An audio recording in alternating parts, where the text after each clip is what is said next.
O Via Justiça de hoje repercute a experiência de Minas Gerais na área de precatórios que está sendo levada para outros estados. Participam do programa o juiz Ramon Tássio de Oliveira, coordenador da Central de Precatórios do Tribunal de Justiça de Minas Gerais, e o advogado Fábio Nazar, professor da Faculdade Arnaldo.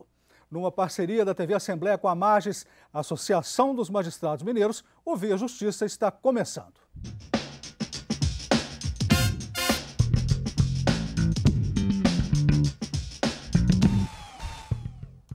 O doutor Ramon ministrou o curso Execução Fiscal, Gestão de Precatórios e Requisições de Pequeno Valor para os servidores do Tribunal de Justiça de Roraima no começo de junho. Doutor Ramon, o que Minas tem a mostrar na área de precatórios? Em primeiro lugar, é um prazer estar aqui para debater sobre esse tema de precatório, um tema que mexe muito com as pessoas, haja vista que existe uma dívida grande em precatórios, não só aqui em Minas Gerais, mas em todo o país. Então, esse tema realmente é um tema palpitante. E Minas Gerais tem uma experiência, que eu diria, vitoriosa nesse campo, porque se nós olharmos o trabalho que tem sido feito, dos 853 municípios do estado, metade deles hoje já não deve mais nada em precatórios. E aqueles que devem precatório, o Tribunal de Justiça, através lá do seu setor de precatórios, tem feito um trabalho para tentar minimizar esse drama que afeta muito credores e também os devedores. Então nós temos atuado aí no campo de conciliações e tentado de todas as formas, buscando vias para, então, assim, diminuir essa dívida, o impacto dessa dívida. O senhor diria que Minas Gerais seria exemplo de boas práticas na gestão e pagamento dos precatórios? Como eu disse, o trabalho tem sido vitorioso. Por quê? Porque de uns anos para cá nós temos percebido que a dívida em precatórios ela tem diminuído. Isso aí é sinal que alguma coisa de bom tem sido feita nesse campo, aí no setor de precatórios do Tribunal de Justiça de Minas Gerais. Doutor Fábio, o que é um precatório? Como ele se forma? Bem, em primeiro lugar, eu agradeço o convite, cumprimento a todos. E o precatório é um pagamento administrativo das decisões judiciais contra o poder público. Quando o Estado, o município ou a União é condenado a pagar uma dívida, ao invés de se executar um bem penhorando, se expede um precatório para que ele orce e pague essa dívida. Agora, qual o tempo de julgamento pela Justiça desde a ação inicial? É muito demorado? O tempo varia muito, cara. Ele varia de acordo com o tipo de ação. Determinadas ações, por natureza, são mais rápidas. Exemplo disso são as que vêm até mesmo de juizados especiais e tudo mais. Outras ações já são mais longas, como, por exemplo, desapropriação. Isso varia muito de caso a caso. Doutor Ramon, como é a lei que regula o pagamento de precatórios? O Brasil é o único país do mundo que registra essa modalidade de pagamento, ou seja, precatório. Isso foi criado nos idos de 1934, na nossa Constituição. Então, o precatório é um procedimento constitucionalizado desde os idos de 1934. Embora essa palavra, muitas vezes, tenha causado um certo mal-estar, muitas pessoas veem o precatório com maus olhos, na realidade, o precatório foi um procedimento criado para moralizar essa prática, os pagamentos devidos pelo poder público. Por quê? Antes de 1934, não havia critérios para se pagar. Então, o poder público, o administrador, pagava aquelas pessoas que eram do seu ambiente, da sua amizade. Amigos políticos. Exatamente. E aí o precatório nasceu exatamente para propiciar que esse pagamento fosse feito a todos de forma indiscriminada, todo credor pudesse receber a sua dívida o seu crédito dentro de critérios, de forma assim a acabar com essas arbitrariedades.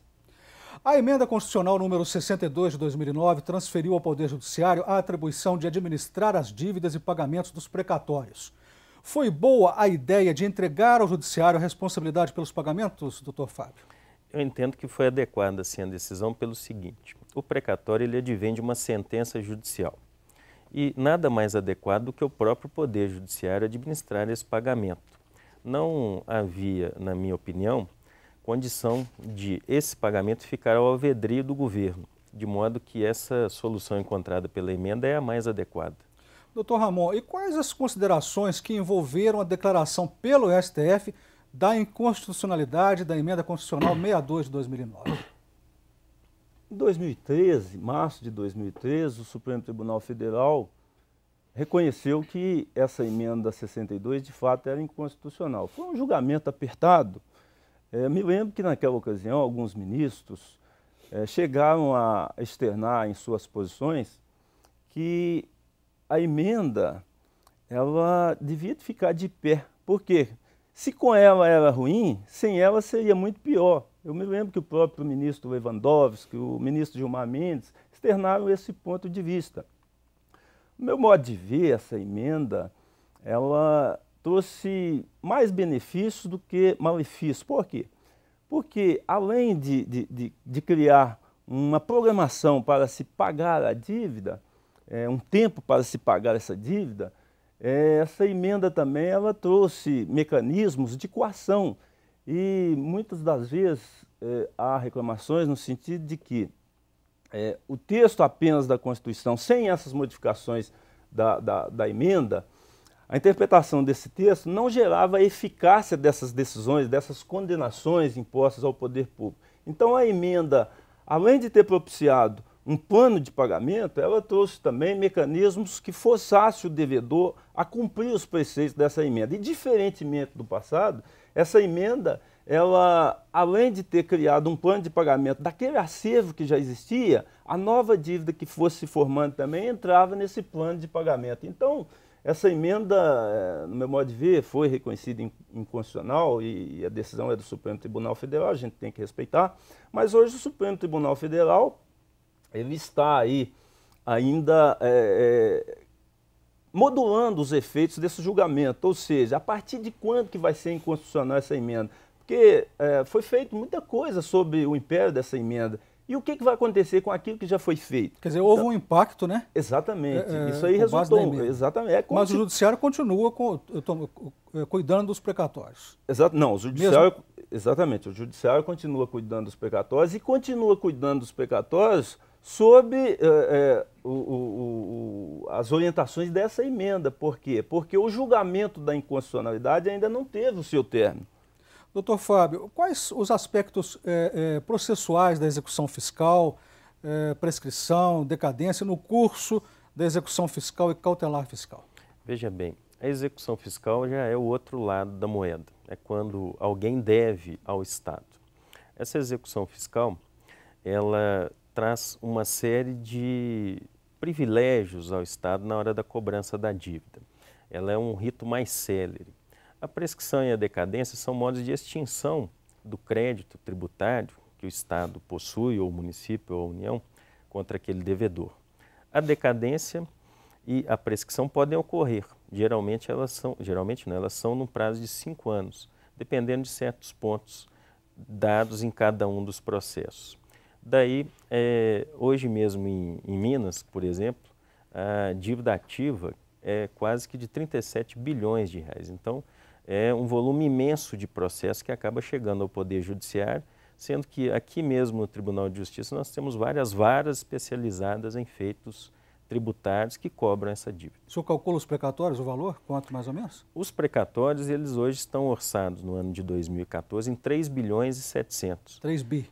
3 bilhões e 700. Veja que, comparando com a execução fiscal, com a dívida ativa inscrita em Minas Gerais, esses precatórios de Minas, nós temos quase que o Estado devendo 10% do que a sociedade deve a ele, que os devedores tributários devem a ele. Uma dívida de 3.700 em precatório em face de uma dívida de 37 bilhões de devedores para o Estado. O Vê Justiça faz agora um rápido intervalo, voltamos em instantes.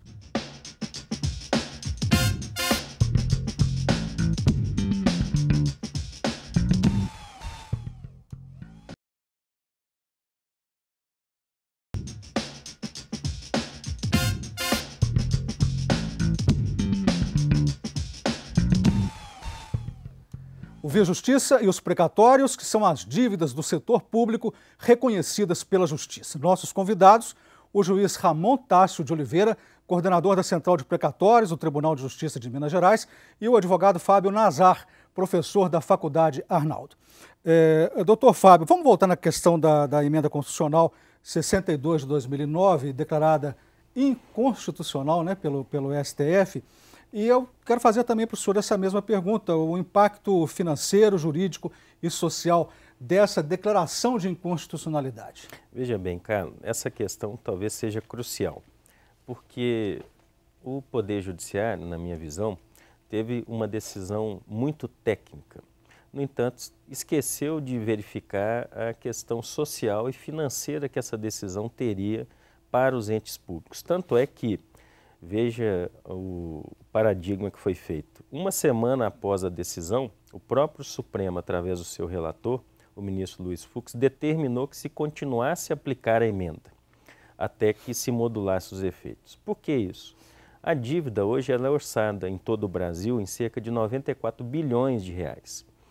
Há estados e há municípios que não têm condição financeira de pagar essa dívida de imediato. Imagine, por exemplo, um município pequeno, que vive apenas do fundo de participação do município e que deve 5, 6, 10 milhões de reais. Isso acontece aqui no Tribunal de Justiça de Minas, nós temos municípios que devem mais do que a sua arrecadação anual.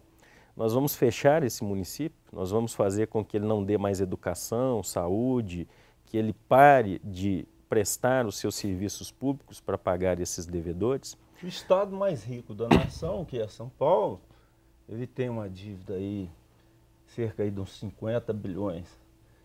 Se levasse a ferro e fogo a decisão do Supremo da inconstitucionalidade, essa decisão sequer está gerando efeitos ainda, porque depois da inconstitucionalidade, o Supremo está lá em cima da questão da modulação, ou seja, a partir de quando que a nossa decisão de inconstitucionalidade vai valer? Exatamente. Mas São Paulo, que tem uma dívida aí na casa de 50 bilhões, como que vai pagar essa dívida do dia para a noite, à vista? Então, São Paulo, que é o estado mais rico da nação, teria que fechar para pagar essa dívida. Mas aí o que acontece? Bem, é a grande questão. Nós temos dois impasses. A dívida deve e tem que ser paga, e ela vinha sendo paga através da emenda 62. O grande ponto dessa emenda foi que, pela primeira vez, os entes públicos começaram a se mexer para pagar a dívida de precatórios. Antes, eu, até de modo triste, via estados, municípios deixando de lado esse débito, como se fosse algo que não lhes dissesse respeito. E a emenda trouxe mecanismos de coerção que fizeram com que os entes públicos se movimentassem para pagar. Mas nós não podemos criar um estado de perplexidade a ponto de fazer com que ele pague de uma vez. Daí que eu imagino que a continuidade da aplicação dessa emenda, mesmo que através de um efeito modulatório, deva continuar. E tem um aspecto muito interessante, veja bem, nós temos notícia de que ocorreram umas 3 reclamações contra o Brasil lá na OEA. Por quê? Sob o argumento de que o Brasil estava ferindo os direitos humanos quando não dava cumprimento a essas decisões judiciais condenatórias proferidas contra o poder público. Então, violação de direitos humanos, essa é que era a alegação lá em face dessas denúncias na OEA. A OEA já julgou isso? Não, ainda não. Ainda está lá examinando o caso. Tá para ser julgado isso aí. Mas veja bem, essa emenda, se denunciava pela falta de eficácia, pela falta do não pagamento dos precatórios, a emenda ela surgiu exatamente para propiciar essa eficácia, ou seja, que as condenações proferidas contra o poder público tivessem efeitos. Mas essa questão na OEA está sendo debatida e a defesa lá apresentada pelo Brasil é no sentido de que não havia recursos suficientes para o pagamento dessa dívida. Cá para nós, uma dívida de 94 bilhões. Isso são dados aí de 2012. Exato, mas é correspondente à União, Estados e Municípios. Exato. Não é só da União. A União está em dia. A União está em dia. Quem deve mesmo são os estados e os municípios. Que são os grandes devedores. Isso, a União não deve nada. A União paga rigorosamente a sua dívida. Quem está devendo essa dívida são estados e municípios. Como pagar isso da noite para o dia? Cerca de 90, hoje está mais, né? Embora aqui em Minas Gerais a dívida tenha diminuído, mas de um modo geral no país a dívida está grande. De quanto está de Minas Gerais? Aqui em Minas Gerais ela está em torno, só o Estado, em torno de 3 bilhões e 600, 700 milhões. Estados e municípios, aí nós vamos somar mais 1 bilhão e 100, 4 bilhões e 800 milhões. Essa dívida aí, há 5, 6 anos atrás, ela já teve numa casa muito superior a isso. Ela teve aí acima de 7 bilhões, ou seja, aqui em Minas Gerais, então, essa dívida tem caído com o decorrer dos anos. Por quê? Em face desse trabalho todo que o Tribunal de Justiça tem feito, e é um trabalho feito em adesão com o Estado, em adesão muitas vezes muitas vezes não, em adesão também com a OAB, então há um plano, e o plano que nós levamos adiante aqui é um plano de um modo geral, mas no plano conciliatório, de forma conciliatória. Quer dizer, eu pergunto, doutor Fábio, a emenda 62, ela é declarada inconstitucional, passou a valer, é obrigada a pagar imediato esses 94 bilhões? Veja bem, como eu disse, uma semana após a decisão, houve uma nova decisão do ministro Luiz Fux determinando que ela continuasse a ser aplicada. E aqui, por que dessa decisão do ministro Luiz Fux? Porque quando houve o julgamento pelo Supremo Tribunal Federal, a perplexidade foi tão grande que os tribunais, aliás, os municípios, os estados pararam de pagar, e os tribunais também pararam o pagamento, não por má fé, não por não quererem quitar a dívida, mas exatamente por não saberem o que fazer. Houve um estado de insegurança jurídica com essa decisão. E fica a pergunta, que ainda não foi respondida pelo Supremo e está sendo respondida à medida em que se modula os efeitos. Se por acaso a inconstitucionalidade, após a publicação do acórdão, se mantiver sem nenhuma modulação, terá que se pagar de imediato. A jurisprudência antiga do Supremo, veja bem, dizia que a falta de pagamento por si só não gerava sequestro, que a falta de pagamento geraria o sequestro se houvesse uma má-fé do Estado nessa falta de pagamento. Então, o que nós vamos ter?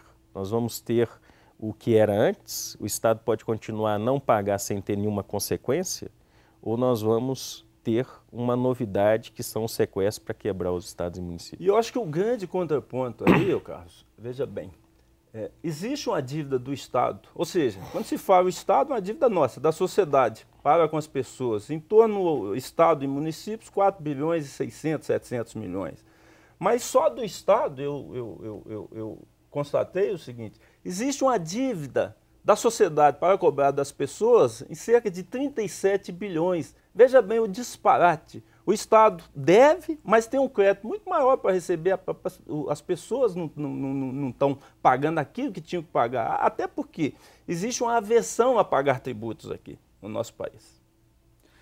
O Via Justiça faz mais um intervalo e voltamos em seguida com o bloco final do programa.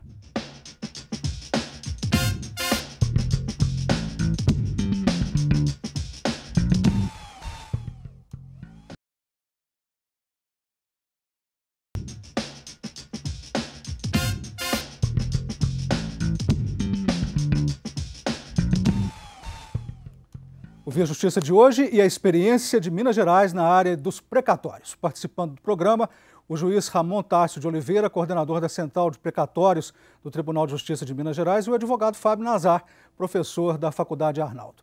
Então, como vimos, segundo o CNJ, a dívida dos precatórios supera os 94 bilhões de reais. Esta seria uma dívida histórica, ou seja, não atualizada, já que o reajuste dos valores é feito no ato do pagamento. E eu pergunto agora, por que se demora tanto a pagar, doutor Tássio? Tem casos de 38 anos, quase 40, no Espírito Santo, Minas Gerais. Veja bem, Carlos, 40 anos. O precatório ele nasce a partir de uma condenação judicial transitada em julgado, proferida contra o poder público. Nós sabemos que o país ele registra hoje, dados do CNJ de 2012, cerca de 93 milhões de ações judiciais. Ou seja, praticamente entre 3 pessoas, uma delas tem uma causa na justiça. Então isso aí causa um congestionamento terrível da via judiciária. Nós temos casos, e eu me lembro aqui também, dados lá do CNJ, de uma vara em São Paulo com 310 mil processos.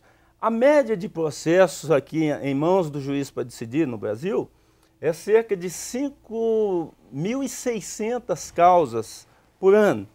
A média lá nos Estados Unidos, e eles reconheceram que isso aí já é um estado crítico, é de 1.500 causas por ano, ou seja, lá nos Estados Unidos eles idealizam que um juiz deva ter no máximo umas 300, 400 causas por ano para julgar. E é um outro país, com outro nível de vida, é um país de primeiro mundo. Nós, com todas essas mazelas, o juiz, com esse amontoado de causas, situações assim que geram, de fato, um tempo muito grande. E aqui existe uma cultura do litígio. Eu até digo isso porque nós ainda estamos um país em vias de consolidação de uma democracia.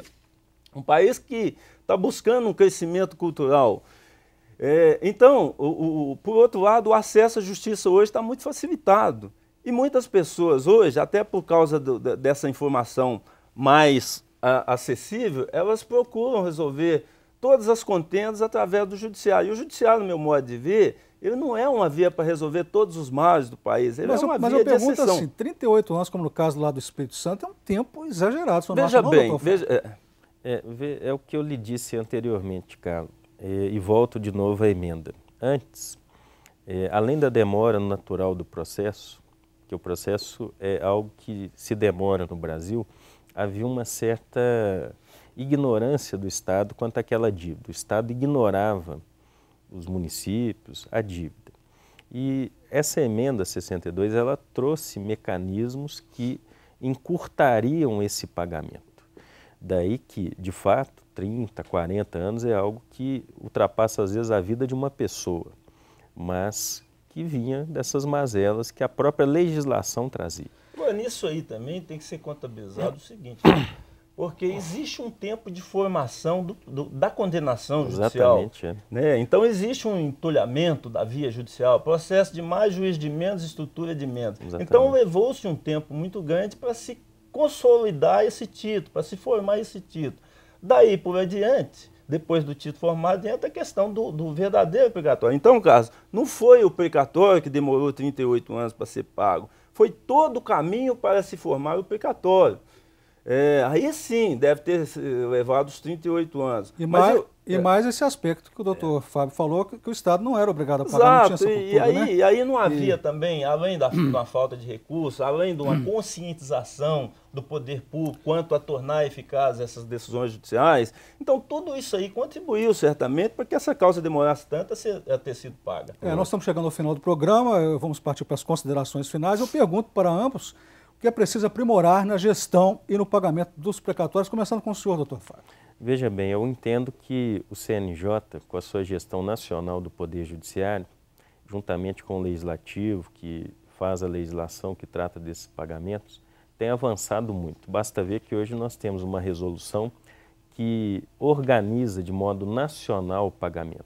E isso já é um grande feito. Além do que, nós temos tido mecanismos que fazem com que os entes públicos possam pagar. Doutor Ramon. A partir de 2010, o CNJ encampou essa tarefa de contribuir para melhorar esse estado de coisas, porque antes disso não havia assim, uma estruturação adequada dos tribunais. Então, com esse apoio maciço aí do CNJ, com essas orientações do Conselho Nacional de Justiça, o que eu tenho visto é que está ocorrendo uma melhoria em termos de organização em todos os tribunais. Isso é um grande passo, Carlos, para que essa questão dos precatórios tenha assim, uma sinalização melhor para as pessoas. Agora, é evidente que para que se pague essa dívida tem que se ter recursos. É evidente que uma grande parte dessa litigiosidade tem que ser diminuída, porque o judiciário não tem uma estrutura suficiente para suportar toda essa série de contendas, ou seja, isso aí também é importante que as pessoas se conscientizem do seu dever de cumprir os direitos, de reconhecer os direitos e que veja a via judiciária como uma via de exceção. Ela não pode ser regra, conforme tem se feito dessa via uma regra no nosso país. Muito obrigado aos senhores pelas participações. E mais uma informação, o Poder Judiciário prepara um encontro nacional sobre precatórios programado para outubro. O Via Justiça termina aqui. Este programa é uma parceria da TV Assembleia com a Mages, Associação dos Magistrados Mineiros. Críticas, perguntas e sugestões, fale com a produção pelo telefone 31 3079 3454 ou pelos endereços eletrônicos tv@almg.gov.br ou viajustiça@mages.com.br. Até o nosso próximo encontro.